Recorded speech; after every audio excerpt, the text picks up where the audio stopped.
안녕하세요. 김성길 목사와 함께하는 예수님 이야기 제4단원의 이 시간 427회가 되겠습니다.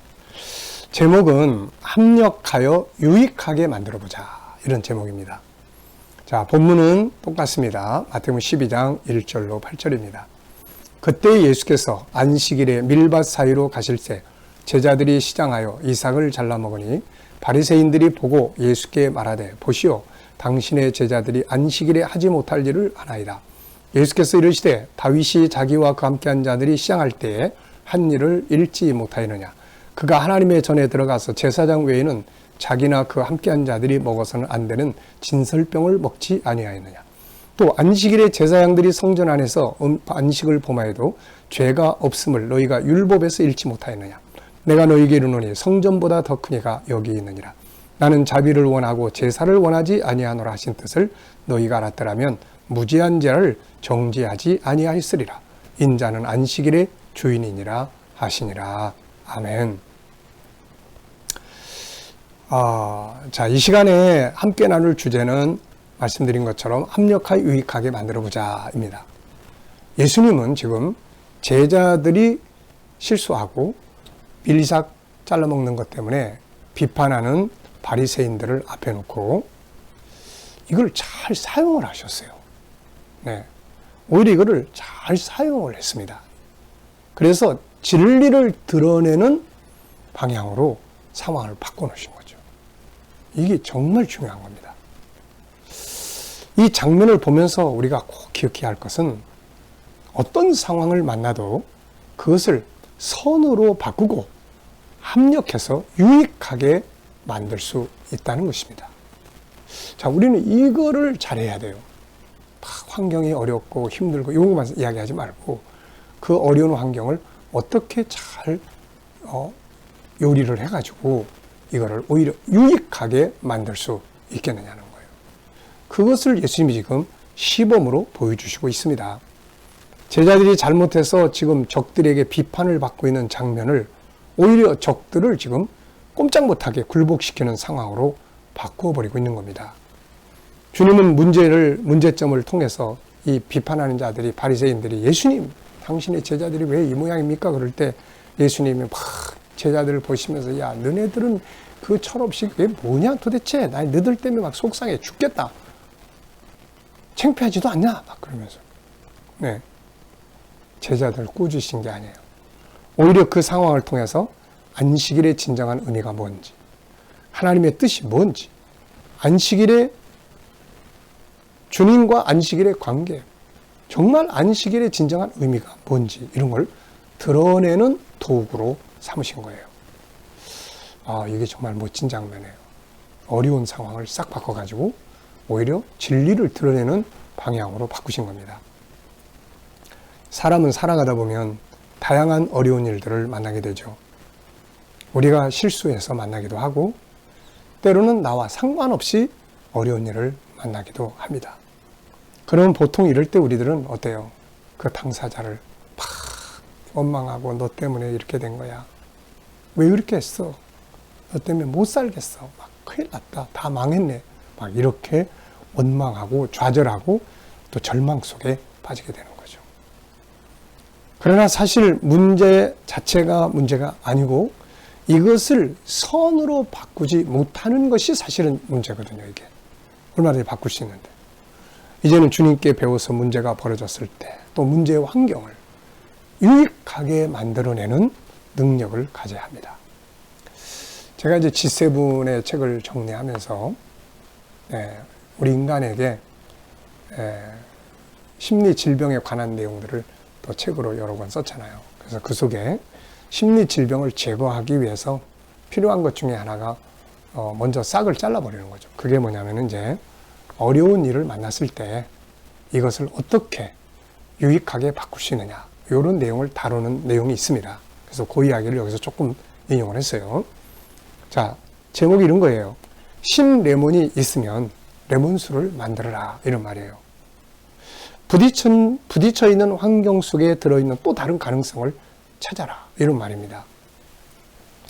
이게 아주 참 좋은 말이에요. 신레몬이 있으면 레몬수를 만들어라. 레몬이 줬더니 뭐 이런 시디싱 과일을 주냐고 그러고 먹지도 못할 과일을 주냐고 막 그렇게 할 게 아니고 레몬 주스를 딱 만들어라는 거죠. 이게 유익하게 만드는 겁니다. 자, 이런 내용이 있어요. 어느 날 시카고 대학을 찾아가서 로버트 메이나드 허진스 총장에게 어떻게 고민을 처리하고 있는가를 물었다. 이 사람이 지금 누가 물었냐면은 데일 카네기라는 사람이 인간관계론을 잘 다룬 사람이에요. 이 사람이 이제 찾아가서 물어본 거예요.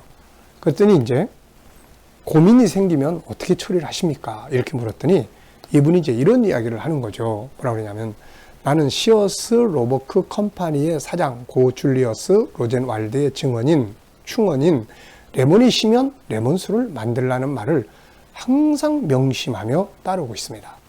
이분도 다른 사람에게 들은 이야기예요. 근데 내용이 뭐냐? 레몬이 시면 시다고 원망하지 말고 레몬수를 만들어서 마시면 된다. 이런 이야기죠. 자, 심리학자 알프렛 아둘러라는 사람이 있습니다. 이 사람이 이런 말을 했어요. 인간의 가장 놀랄만한 특성의 하나는 마이너스를 플러스로 바꾸는 힘이다. 이렇게 이야기했어요. 자, 하나님이 우리에게 주신 능력이죠. 자, 고난을 축복으로 바꾸는데 아주 전문가가 하나님이세요. 그래서 로마서 8장에서 그 사랑하는 하나님은 우리들의 모든 일들을 그 사랑하시는 자를 위해서 합력해서 선을 이루신다. 이런 말씀을 하고 있는 거예요. 그러니까 하나님은 이런 능력을 가지고 계실 뿐 아니라 우리들에게도 그런 능력을 주신 겁니다. 그러니까 우리가 어려운 일을 만나면 막 원망하고 이러기 전에 저걸 어떻게 사용해서 유익하게 만들어보지? 이런 생각을 먼저 하라는 겁니다. 자, 대다수의 많은 사람들은 핸디캡을 가지고 있기 때문에 성공을 하고 있다. 다시 말하면 핸디캡이 노력과 성공의 자극제가 된다. 이런 말이죠. 윌리엄 제임스라는 사람은 이런 말합니다. 우리의 핸디캡 그 자체가 뜻밖에도 우리를 돕는다. 이런 말이에요. 그러면서 이제 예를 든 사람들이 좀 있어요. 밀턴이 앞을 보지 못했기 때문에 뛰어난 시를 쓸 수 있었다. 베토벤은 귀가 멀었기 때문에 훌륭한 음악을 만들었는지도 모르겠다. 헬런 켈러의 놀라운 생애 역시 앞을 보지 못하고 귀가 먼 데서 자극을 받아 가능했을 수 있다. 차이코프스키가 의기를 상실하지 않고 그의 비극적 결혼에 의해 자살 직전까지 쫓기지 않았더라면 아마도 그는 불후의 명작 교향곡 비창을 작곡할 수 없었을 수도 있었을 것이다. 만일 도스토예프스키나 톨스토이가 고난의 생활을 겪지 않았더라면 그들은 그 불후의 소설을 쓸 수 없었을 것이다. 세계적인 바이올리니스트 오레 브르가가 파리에서 연주를 하던 중에 바이올린 현이 뚝 끊어져 버렸습니다. 남아있는 세 줄을 가지고 그는 그 곡을 마쳤다고 하죠. 그것이 인생이다. A현이 끊어져도 C현으로 끝마치는 것이 인생이다. 이렇게 또 누가 이야기를 해놨어요. 자, 이거는 이제 제가 써놓은 이야기인데요. 제가 그 인터넷에서 달인들의 이야기를 이렇게 좀 보다 보니까 이런 게 나와요. 요실금으로 고생하던 한 여인은 절망하지 않고 오히려 그것을 방지할 수 있는 속옷을 개발을 했어요. 그래서 1년에 막 1억씩의 수익을 올리고 있다고 합니다. 이건 방송에서 제가 본 거죠. 역시 갱년 여성이 잠을 이루지 못하는 고민을 하다가 그것 때문에 안대를 개발을 했는데 이것으로 또 성공을 한 사람도 있습니다. 자, 다 불편한 환경을 주었는데 그거를 유익하게 바꾸는 능력을 가지고 있는 거죠. 하늘이 레몬을 주면 그것으로 레몬수를 만들도록 노력하라. 레몬이 시다고 불평하느라고 시간을 보내지 말고 그것으로 레몬수를 만들어라. 어려운 환경, 마음에 안 드는 환경이 주어졌다고 불평하지 말라. 그 시간에 이것을 가지고 무엇을 만들어 볼 것인가를 생각을 하라는 거죠. 이게 성공과 실패의 차이점이에요. 뭐 환경이 좋냐 나쁘냐가 성공과 실패의 차이점이 아니에요. 솔로몬은 좋은 환경에서도 망했고 요셉은 노예로 팔려가는 환경에서도 성공했잖아요. 그 차이점이 무엇입니까? 환경에 좋고 나쁨이 있는 게 아니라 그것을 어떻게 바꿔서 그것을 어떻게 사용을 할 것인가에 따라서 달라진다는 거죠. 아무리 좋은 환경도 방탕탈하게 써버리면 망하는 거고 아무리 어려운 환경도 하나님과 매달리고 그 안에서 자기 능력을 개발해 나가면 성공의 도구가 되는 거죠. 지혜로운 부모는 아이의 실수를 야단치지 않고 교육의 도구로 삼습니다. 어떤 아기가 우유를 먹다가 우유를 쏟았는데 그 어머니는 아이를 책망하는 대신에 그 자리에 미국의 지도를 그려주면서 이것이 네가 사는 미국이야 라고 설명해 주었다고 하죠. 잘못한 실수를 나무라는 게 아니라 교육의 도구로 삼는 겁니다. 지금 부딪혀 있는 환경이 시디신 레몬 같은 고민 덩어리입니까? 그렇다면 그걸 원망하고 불평하고 절망하지 말고 그 안에 있는 또 다른 장점의 요소들을 찾아내서 레몬수를 만들어 봐야 하는 것이죠. 자, 요셉은 그의 고난을 활용해서 성공의 도구가 되게 만들었죠. 야곱도 그의 망명 생활을 성공으로 바꿀 수가 있었던 거예요. 다니엘도 마찬가지입니다. 오늘 주님으로부터 우리는 이걸 배워야 돼요. 지금 상황이 굉장히 난처합니다. 제자들이 지금 덕을 세우지 못하고 비난을 받고 있어요. 그 화살이 스승인 예수님께 오고 있습니다. 이런 상황을 예수님은 싹 바꾸는 거예요. 진리를 드러내고 우리들의 형식주의를 지적하고 주님과 안식일의 관계를 설명하고 유익하게 바꿔버린 거죠. 이게 잘못된 상황을 사용해서 멋진 교육의 현장으로 만드신 주님을 배워야 하는 거죠.